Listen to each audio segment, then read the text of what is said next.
pertama yaitu ada kekurangan unsur magnesium. Ciri-ciri kekurangan unsur magnesium ini yaitu muncul bercak-bercak kuning di permukaan daun tua. Karena Mg diangkut ke daun muda, daun tua menjadi lemah dan akhirnya mudah terserang penyakit, terutama embun tepung. Jaringan menjadi lemah dan jarak antar ruas panjang. Ciri-ciri ini persis seperti gejala etiolasi kekurangan cahaya pada tanaman.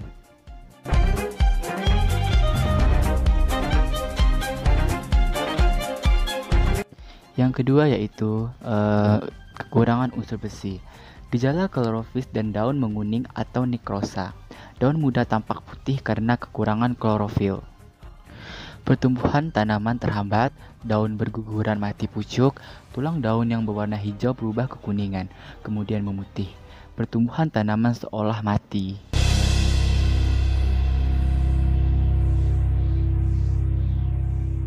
Yang ketiga yaitu ada kekurangan unsur mangan. Ciri-ciri kekurangan unsur mangan ini yaitu ditandai dengan pertumbuhan tanaman kerdil, daun berwarna kekuningan atau kemerahan, jaringan daun di beberapa tempat mati, serta biji yang berbentuk tidak sempurna.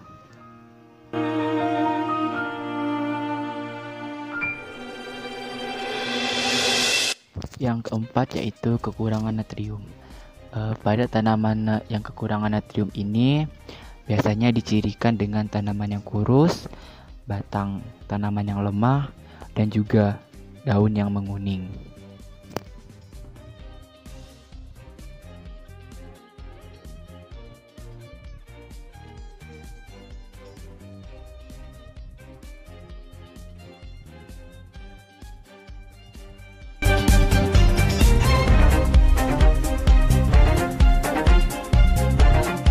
Yang kelima yaitu kekurangan unsur tembaga.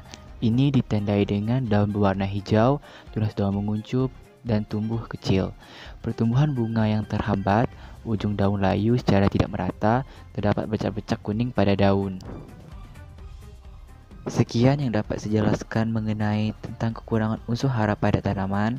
Saya mohon maaf jika dalam penjelasan saya masih banyak kekurangan. Terima kasih.